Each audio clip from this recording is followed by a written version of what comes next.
No, I'm just kidding. Okay, here's the deal. We on BookTube rightfully love books, but we love creative art in general. Something about finding the right story or a novel or a poem or what have you that just sometimes speaks to us on a very deep level. We can find these texts that just resonate with us. They seem to strike at the core of who we are and also change us as people. But as I just said, that's not always a text. Sometimes it's a piece of visual art, sometimes it's a movie, TV show, video game, and sometimes it's music. And I've been thinking about this for the last few weeks. I think every single person has a song or artist or album that just means an incredible amount to them. But as I was thinking about this, I realized there's kind of a missed opportunity here because we all have these songs and albums and music that mean so much to us. But because we're on BookTube, books, we don't really get a chance to talk about them. So that's what this video is. I reached out to some booktubers throughout the community, especially the sci-fi fantasy space, and I said, it was a very vague brief, if I'm honest. I said, give me your favorite album. I want to hear about the piece of music that you think is incredible. I want to hear about the album or musician that you can't stop talking about, and I want to give you the opportunity to talk about it here. I wasn't really planning on making a collab video so early into my BookTube career, but here we are. I've got my ukulele and everything. So I'm going to stop blethering. I'm going to let the booktubers speak for themselves. I will be linking their channels down below, as well as the music that they are recommending. But for now, I'm going to shut up. I'm going to let them go for it. What's up, everybody? This is Jake here from Nerd Level Rising, and I'm here to talk about music today, which is so exciting for me because this is a huge part of my life, and I just haven't talked about this much on my channel yet, I guess. So thank you, David, for the invite, and I'm excited to get into this. And I've been thinking a lot about what record to talk about, and it's so hard to pick a favorite because my favorite has changed so many times. There's infinite favorites, but at least for now, I will say I'll cheat just a little bit and say two very quickly. One, the record that means the most to me is a record called Creatures by Motionless in White, and this is something that it found me at the perfect time. You know how like you read a book at the perfect time in your life and it just is branded to you? That's how this is for me. This was one that I found when I didn't know, I was very lost. I didn't know really who I was or who I wanted to be, and this just really made me realize that I can be myself and that's okay. And that's such a cliche, teenage angsty thing to say, but it felt so true, and it still feels very true to me, right? It's a cliche for a reason. And I mean, my whole forearm is inspired by the album artwork. It's got these great Halloween vibes. It's so fun. So there's that. My current favorite album, and I think fantasy fans can get really into this, that is Even in Arcadia by Sleep Token. And what's special about Sleep Token is a couple things. One is they blend every genre together, right? They have everything from they have jazz, they have rap, they have pop, they have synthwave, a little bit of Midwest emo in this one. They have heavy metal, almost black metal inspired some things here and there. They blend everything together. It's really interesting. And I think I appreciate that as somebody who's, been very into music for a very long time. I like stuff that's a little different, a little off. And what's especially cool about this for fantasy fans is the amount of world building that's gone into this record. And not just this, but all of the prior records and just everything around the band. They have really embraced this idea of music as an art form that transcends just the music itself, right? Their identities are anonymous. Everything about the band is so internally consistent with the lore that they have created and the overarching story that they're telling across everything that they have done. And I won't try to explain it here because it'll take forever, but go watch some YouTube videos. There's so much deep lore about this that has gone through the records, gone through the artwork associated with those. They've done things with Spotify and like the lyrics and how they'll capitalize certain letters to hide secret messages, and they'll do cool things with fans like that, little secret nuggets here and there, and there's so much there. But this record has done some really cool things too, because that fantasy fans will like, because there is the big epic, almost feels like a battle. Things like Infinite Baths or Look to Windward, or even Emergence, like it just feels. So some songs on the record, obviously, right? That it feels like this huge battle scene about to happen, or that you're even in the middle of, or the aftermath of. And then they also have the really quiet, vulnerable, really just poignant, heartbreaking character moments, right? You see inside the mind of this main character that we're viewing in the band through the record, and there's songs about just man, it's heartbreaking, some of these things about love lost and just about, man, your place in the world so much, right? Songs like Damocles, song like Gethsemane, there's everything that you could be looking for can be found in this record. Okay, so I hope you go check it out. I hope you like it. Thanks, David, for inviting me to talk about this. I hope I didn't take too long. I can ramble about music forever, but there you go. Hi, David and friends. I can't choose just one favorite album, so I'm going to go with two albums that have been instrumental in shaping me as a person, pun intended. And the two albums are from very different genres, but if you're familiar with these works, I wonder if you can identify a commonality between the two. The two are Dark Side of the Moon by Pink Floyd and Beethoven's Sixth Symphony, the Pastorale, specifically the one that's conducted by Bernstein with the Vienna Philharmonic Orchestra.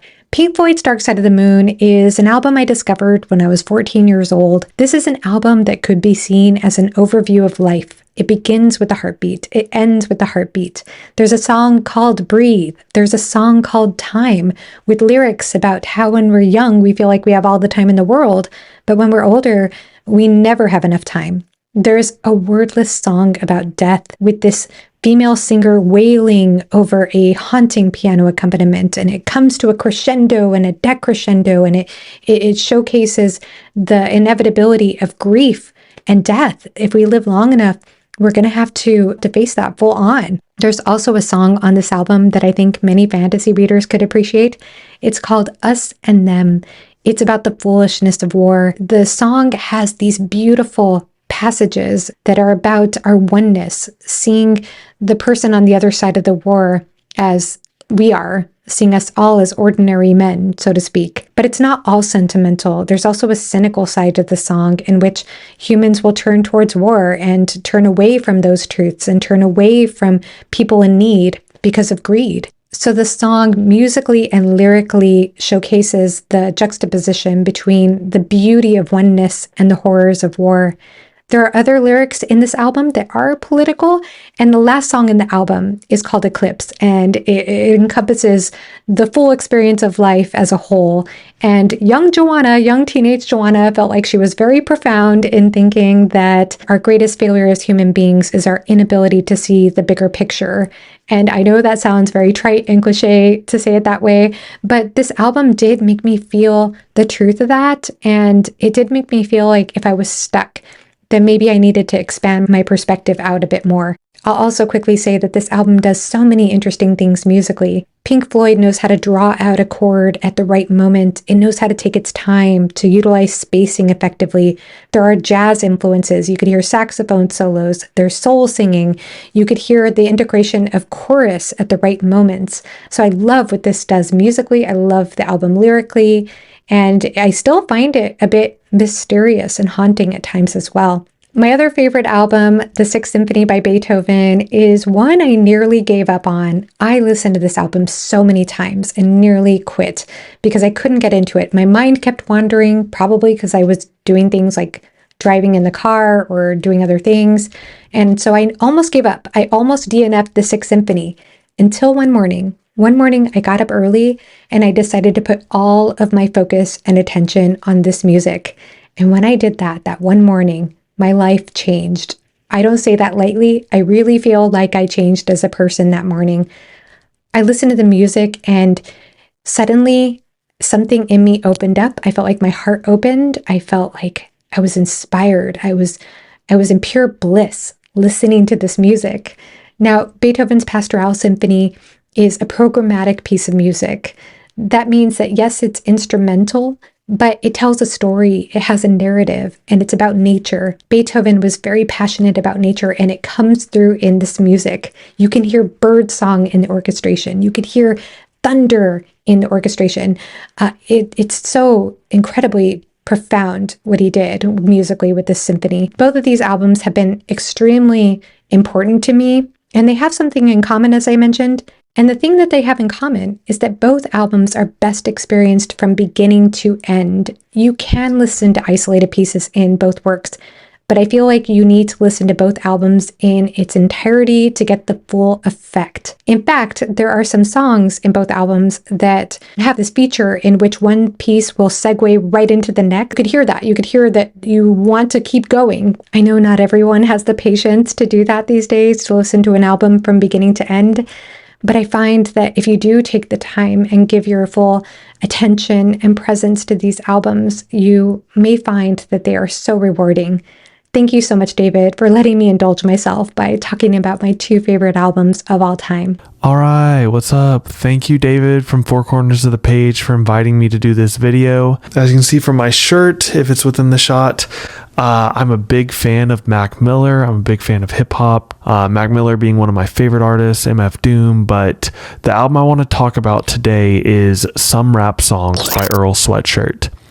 Now, the rap artist Earl Sweatshirt, born Tebe Kagostitile, it's a hard to pronounce name, I'm so sorry. He came out with an album, I believe in 2015, called I Don't Go Outside. And it examined a lot of his social anxiety and how he leaned into his isolation. And in the album Some Rap Songs, I feel like this is, in a way, leaning more into the melancholia of his prior album, while also offering a liberating and somewhat hopeful lens on what the future could hold. So in this album, it starts with the song Shattered Dreams, very melancholic song. And from there, we have songs like Azukar, which kind of take a look at how addiction as a coping mechanism, it can be seen as a coping mechanism for this sort of melancholia and for this depression and suicidal tendencies, but how it can only exacerbate those already toxic feelings. And then we get to the song Peanut, where Tebe laments the loss of his father. It's very tragic, it's very personal, and it's a very, very powerful but difficult to listen to song. And at the end of this album, we're greeted with the song Riot, which, despite its, like the song name Riot, like you're imagining like a kind of crazy, emphatic song. And what we get instead is, in sharp contrast to the melancholy of the entire album, we get a sort of bluesy instrumental song, but with a very joyous refrain. There's no lyrics. And to me, that song Riot is showing Tebe's glimpse at a probable future where that depression and that anxiety is not weighing upon him, and it's showing a little bit of the joy of life in that little song. And I think this is an exceptional concept album. It says a lot about life and about the human experience, and Earl Sweatshirt is one of my favorite music artists of all time. So thank you, David. Peace. Hello, I'm Merphy, and I'm excited to share with you my favorite album, which is a compilation of already established songs on other albums put in this orchestra studio session. What I love about this album, above all their other albums, is the orchestra setting. I think that the full orchestra adds this rich contrast to the depths of the lead singer's voice.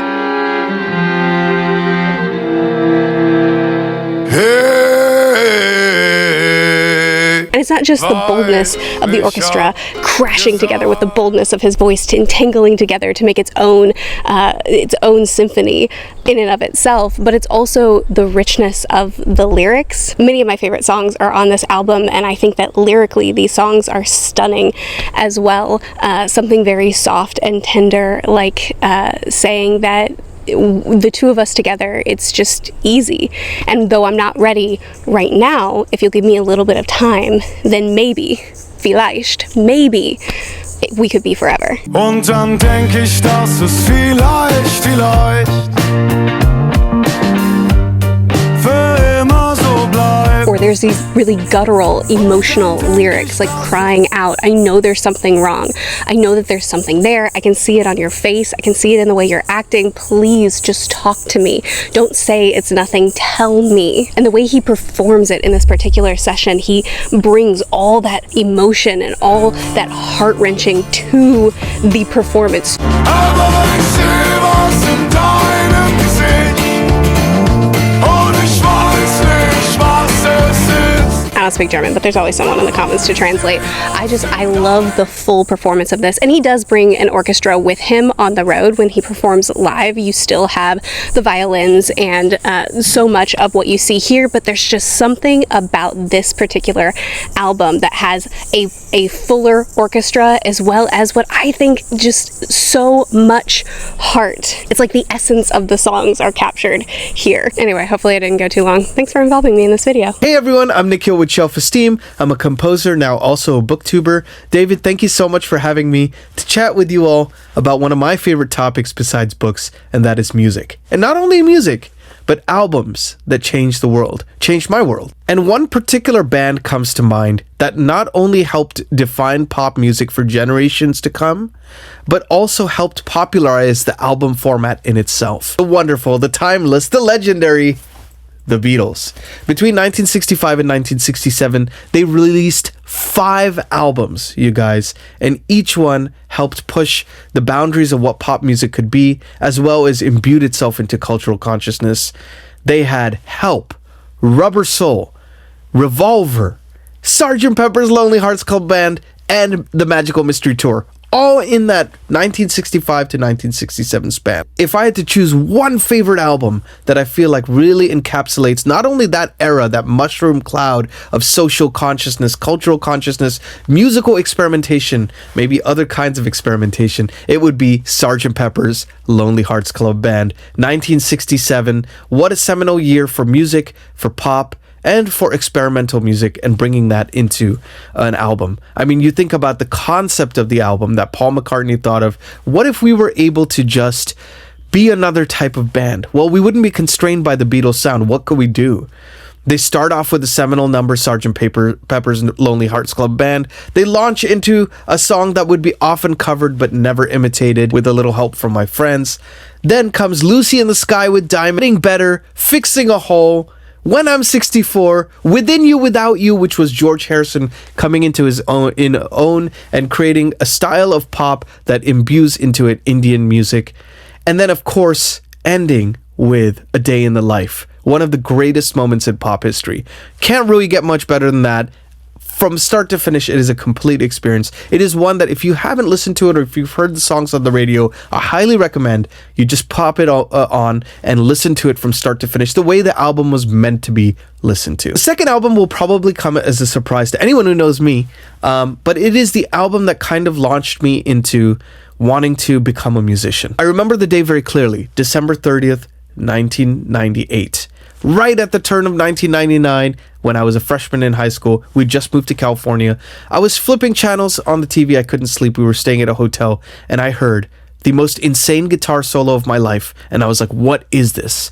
And I spoke about it with my dad, and he went and hummed the song to The Lady at Sam Goody, and he ended up getting me Ozzy Osbourne's first album, Blizzard of Oz. Now, you would think that that would be on the list, but I would say that his second album, Diary of a Madman, is really what cemented Ozzy's sound, and really in the hard rock pantheon. Now, talk about someone who is also influenced by the Beatles to kind of create his own melodic structure and kind of bring that into the more gothic hard rock that he was creating at the time. If you listen to Diary of a Madman, it is a complete work.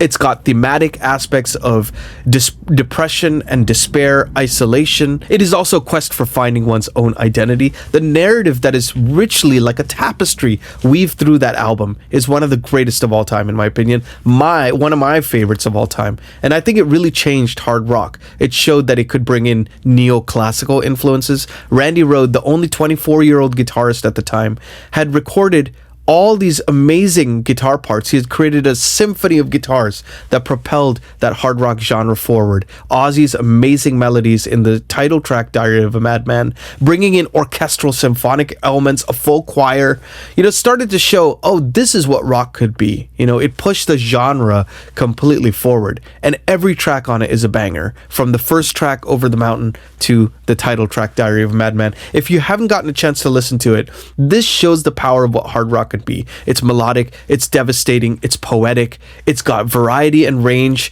it's orchestral, it's bombastic, it's vulnerable. Check out Ozzy Osbourne's Diary of a Madman. David, thank you so much for having me on, and I hope you enjoyed my selections. I'm Ben from Books with Benghis Kahn, and thanks, David, for inviting me on to chat about my favorite album. As a music lover who rarely gets to gush about music on camera, this is a lot of fun, and I can't describe how much I love All Things Must Pass by George Harrison. This is a massive double album full of all of these ideas that George had been building and maybe trying to get some into Beatles albums and failing. But now that the Beatles had broken up, he was free to do his own thing. The shackles are off, and it is a thing of beauty.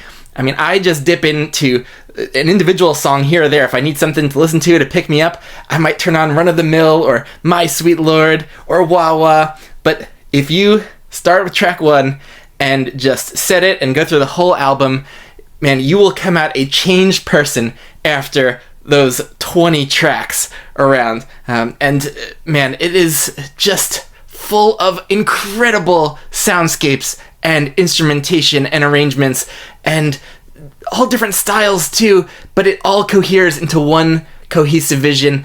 And you'll go from the more gospel-y My Sweet Lord, just one of the most famous songs from the 1970s, but to quieter ones, and ones like Isn't It a Pity, which is just an existential dirge of a song that takes you on this long journey. And then you go to more upbeat, heavy rock style songs like Wah Wah, and lots of ones in the middle. And he was a spiritual searcher. And when I listen to this album, I just can't help but feel like I'm journeying right there alongside George. And it just has a bunch of my absolute favorite songs. And if I had to even pick my single favorite song across my whole life, it would be Run of the Mill, which just never fails to bring happiness and put a smile on my face.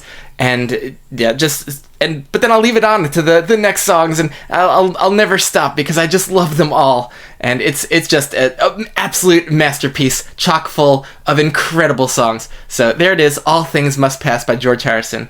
Hey guys, my name is Chris, and I run the YouTube channel The First Chapter with Chris. I typically do like book reviews and book hauls and that kind of stuff. I'm a big fan of hip hop. I love hip hop, rap, freestyle rap, the whole hip hop culture I love. So today I wanted to introduce you to my favorite freestyle rapper, and his name is Harry Mack. Harry Mack got really popular on like TikTok and YouTube and stuff like that during COVID. The lockdowns happened, and so Harry Mack came up with this really unique idea to go on Omegle, which is kind of like a chat roulette type website. He would just go on there and do freestyle raps for people and make YouTube videos about it. They would throw out like 3 random words to him, and he would just take those words and incorporate those words in a freestyle rap. There's 2 sides to freestyles. A lot of people consider a freestyle any rap that you can do on demand. Back in the day, they used to be like off the top of your head. You would have to come up with it on the spot. And slowly over time, that kind of turned into like any piece of written rap that you can just say on demand.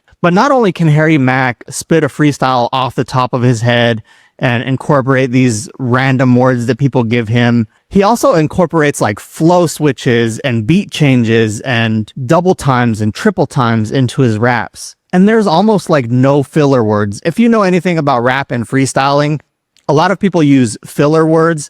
Like when they can't think of something to say, they have like a few specific lines that they just have that they can pull from. They're kind of used to allow a freestyle rapper to have a little bit of time to think of the next rhyme. He doesn't really do that, like at all. And not only that, he actually has like really complex rhyme schemes with these freestyles. Most freestyle rappers, even if they're doing it off the top of their head, they're just going to rhyme like one word with another word and then kind of move on. But Harry Mack builds like these full complex rhyme schemes. For instance, if someone gives him the word cheese, he's not going to rhyme like cheese with squeeze. He's going to go through like cheddar and Gouda and Swiss, and like he'll run through all the cheeses and like string cheese and shredded cheese, and he'll take that word cheese and like make an entire verse out of it instead of just rhyming like cheese, squeeze, please. My favorite Harry Mack video, if you want to watch that, is Omegle Bars number 87. Another good one to watch is where he actually takes the Eminem Rap God beat and he's doing a live stream and he just freestyle raps to the super chats that are coming into his live stream. If you know anything about the Rap God beat, it's like super fast. It's a super fast beat and he has to rap super fast to keep up with the beat. And he's doing it while reading super chats, while going through super chats to find things to rap about and rapping about them all at the same time. It's incredible. This guy's mind, he must be an alien or something. You just have to watch it. So I highly, highly, highly recommend you go check out Harry Mack. And thank you to David for letting me be involved in this video. It was an incredibly fun little clip to record. All right, guys, peace. Hi, I'm Derri from Derri's Read It Before, and I want to thank David for including me in the project. The brief was wide, and it could have encompassed so much music.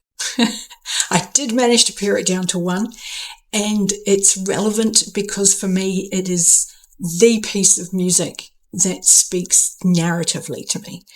It is the most immersive piece of musical storytelling, and it's Jeff Wayne's War of the Worlds.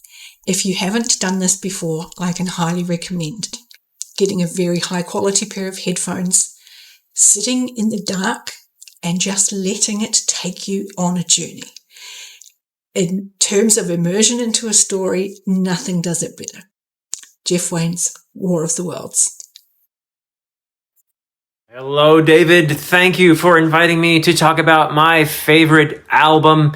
And I had to think about it a little bit because I love so much music, but this is one that is very much related to my love for books as well. And it's a pretty obvious answer for someone around here, but it is definitely the soundtracks to the Lord of the Rings films. All three. Don't make me choose one of them because Howard Shore did such a brilliant job on all three. In fact, I have here these ancient artifacts. These are called, I know you're a pretty young guy, young fella, so maybe you've never seen one of these before, but this is called a CD.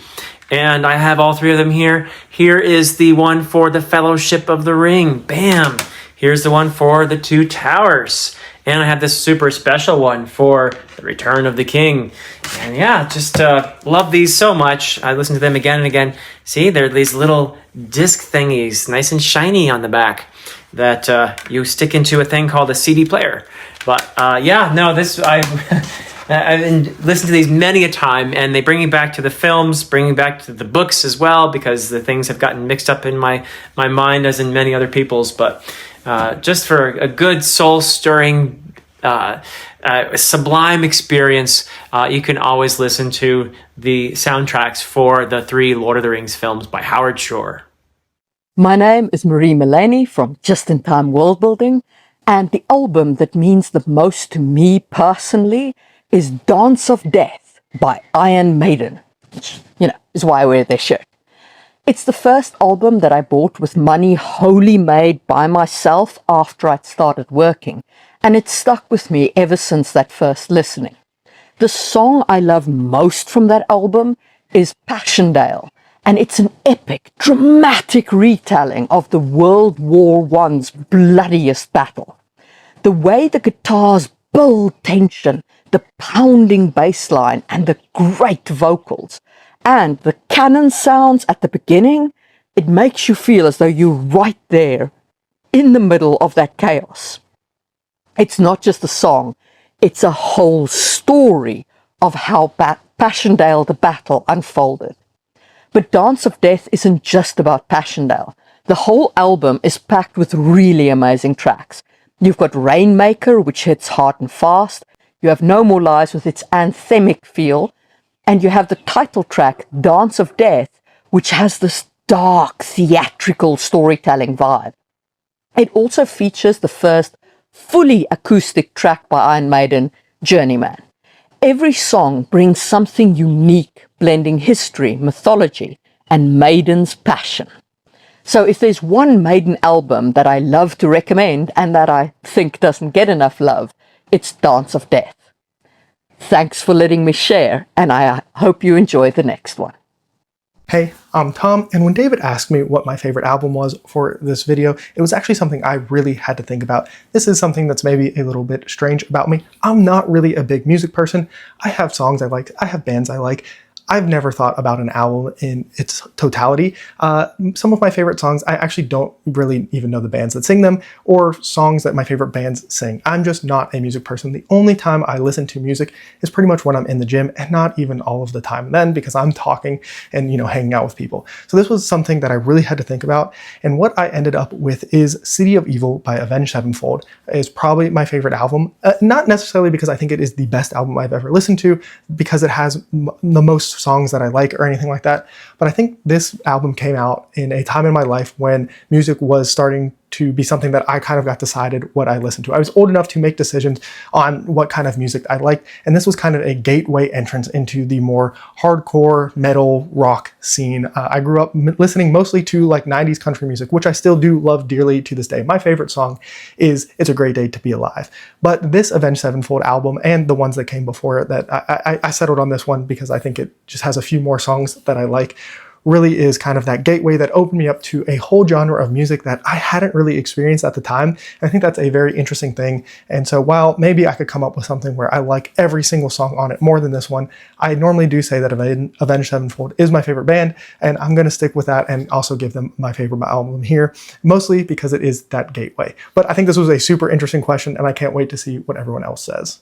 What's going on, guys? Preacher Reads here, and today I'm talking about some of my favorite music of all time. David over at Four Corners of the Page asked me to talk about my favorite album ever. Now, if you know me and my musical taste, that's a really hard question to ask because I like a few different genres a lot, and I'm a little bit of a music snob, and so it's going to be hard for me to pull down to just one. And so I'm going to cheat just a tad, give a few honorable mentions, and then give you my favorite set of albums from my favorite artist of all time. So a little bit about the kind of music I listen to. I love pop punk, metalcore, a little bit of alternative rock. Metalcore, hardcore, and pop punk kind of has my heart and always has. And so you're going to see a lot of that here today. So let's talk a little bit about some of my favorite albums of all time. This is a newer one, and man, it is one of the most fun albums ever. I can't say it's my favorite album of all time, but currently probably my favorite artist, and that is Bill Murray's American Motorsports. If you've never listened to this album, it is this awesome blend of pop punk,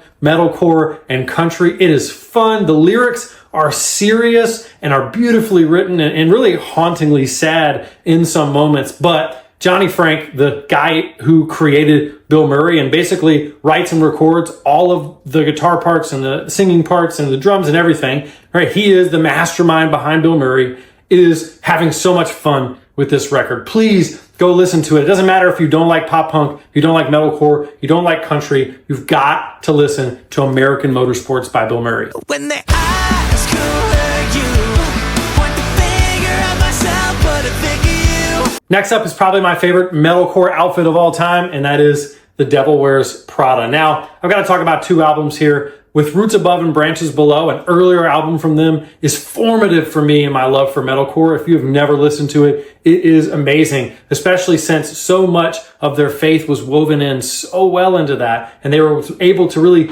break into and secure kind of that top spot, or one of the few top spots in the Christian metalcore scene, taking the gospel seriously with their lyrics, but also just making really awesome metalcore. And then later on, they released this bad boy, The Color Decay, which has a way different sound, more dad rock mixed with metalcore, but absolutely love it. You should check it out. It's fantastic. The Devil Wears Prada is one of my favorite bands of all time. But we got to talk about my favorite band of all time, and that is the Wonder Years. Yep, I've got posters here of my favorite albums, and now we're going to talk not just about one, but about a 3-album run. They started with The Upsides, which is about leaving high school and considering college and just dealing with the angst of growing up. It's one of the best pop punk albums of all time. And then they follow that up with Suburbia, which is, in my opinion, the best pop punk album of all time, which really just grabs on to the angst of being a young adult and trying to figure out what you're doing with your life and seeing people around you make those choices and asking yourself the question, am I falling behind? Losing your friends, maybe losing loved ones to death and addiction, and man, just really engaging with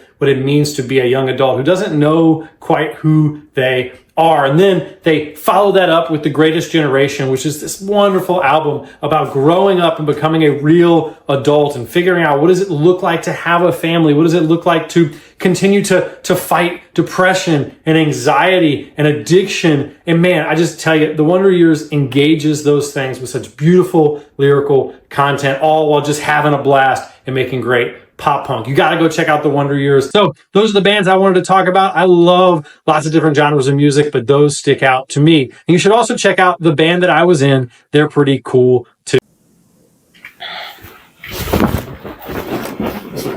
Hi, Pumpkins. I'm the ADHD Reader. I'm new to YouTube, and Four Corners of the Page has asked me to talk about my favorite album. Not an easy one. There's a lot of musicians that have a profound influence in my life. I think of Lorena McKennitt, Johan Johansson, Godspeed You Black Emperor, Disquiet Army, Slayer, Metallica, Soweto Kinch, or Colin Stetson, Miles Davis. There's too many to talk about. But I don't have a lot of time to talk, so I'm going to read my notes because this is not easy, and I trip on my words all the time.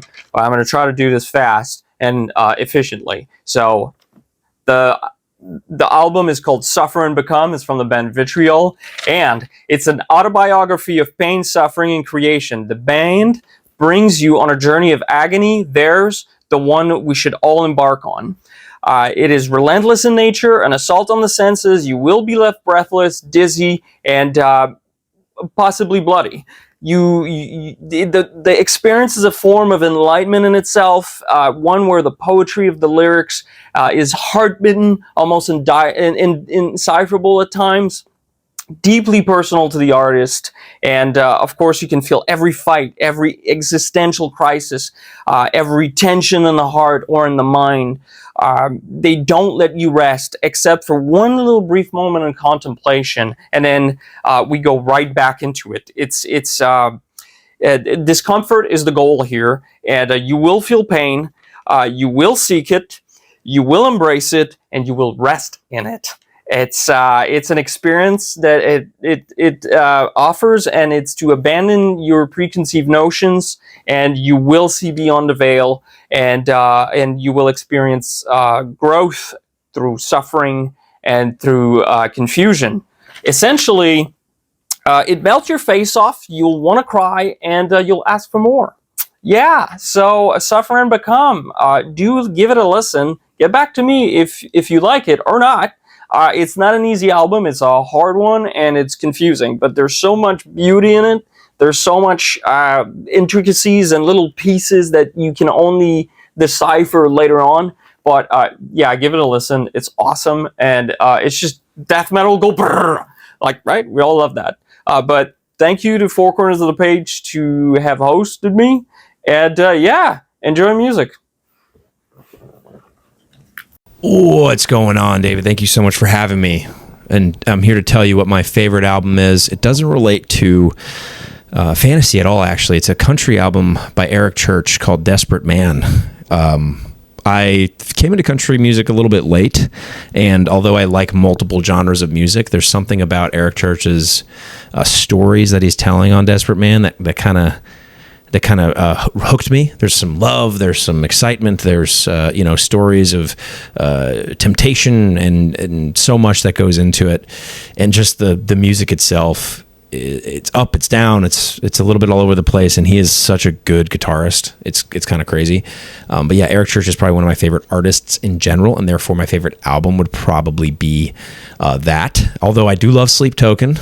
I do love I like actually even in Arcadia, which I know it's maybe it's, I don't know, I think it's a pretty popular opinion.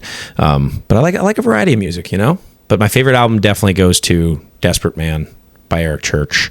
I think the title track song of that album, Desperate Man, is an excellent song. Heart Like a Wheel, I think, might be my favorite song. And I know maybe that's not a super familiar genre of music to I don't know, everybody, but it really hooked me in. And I love all kinds of music. I play acoustic myself.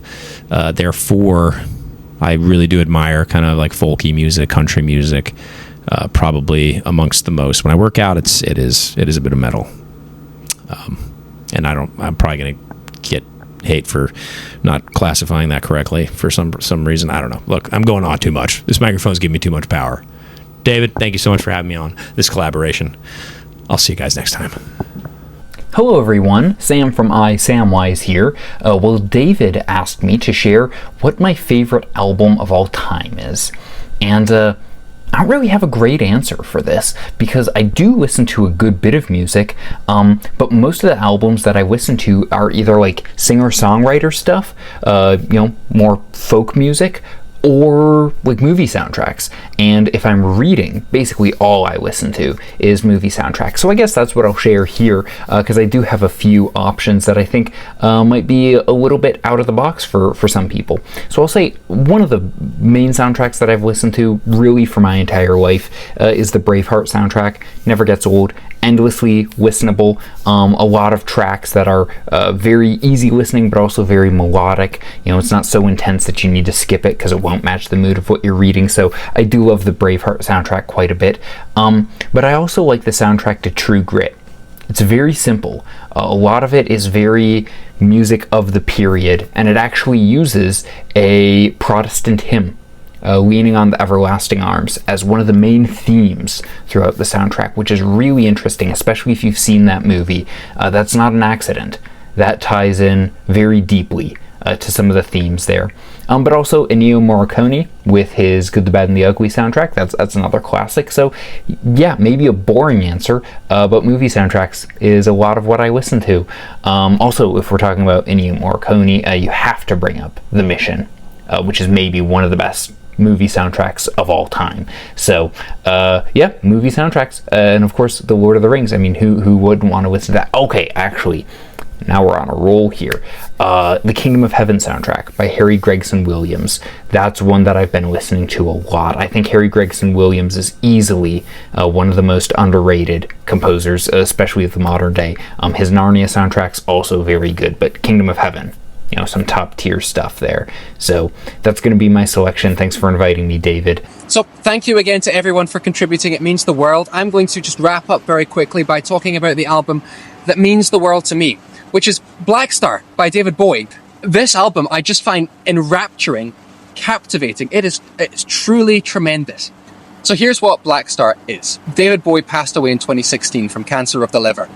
He was diagnosed in 2014. He's written a couple of songs that are on this album just before that point, but the vast majority of these songs, is my understanding, were written and certainly recorded post-diagnosis. What you have in this album is a man conscious that he is almost certainly heading towards his own death and dealing with that and processing it, but in the most triumphant way possible.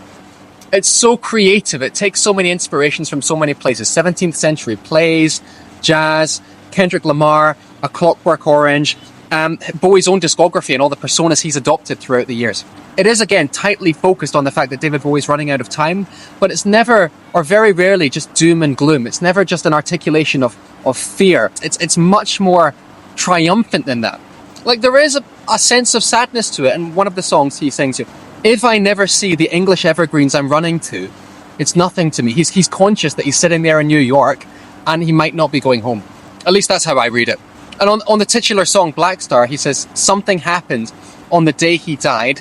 Spirit rose a meter and stepped aside.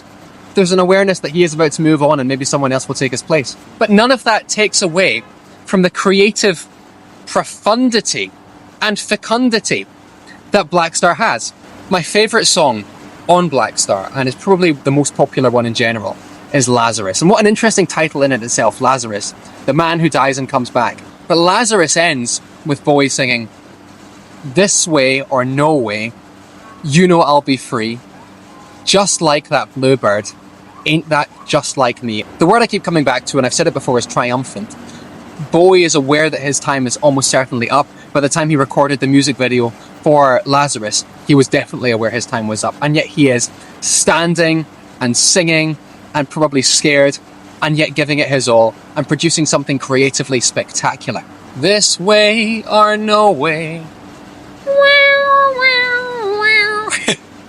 I know that there are Bowie fans who have such a handle on who this man was and what he accomplished and all his personas down through the years. And I'm not that guy. As I said before, Bowie is not my favourite artist, but when this album was released in 2016, I listened to it every day. Must have been for a year and a half. There was something so magnetically attractive about a man taking the situation he's in and commanding it. And that's why Black Star, if not my favourite album of all time, is certainly the one that has hooked me endlessly again and again. And I hope this doesn't sound too macabre, because I do think there's something so celebratory about that. Anyway, that's my pick. Thank you once again to everyone who took part. Everything is linked down below. Until then, my next video will not be in Kuwait, by the way, so say goodbye to all of this. I'll see you in the next one.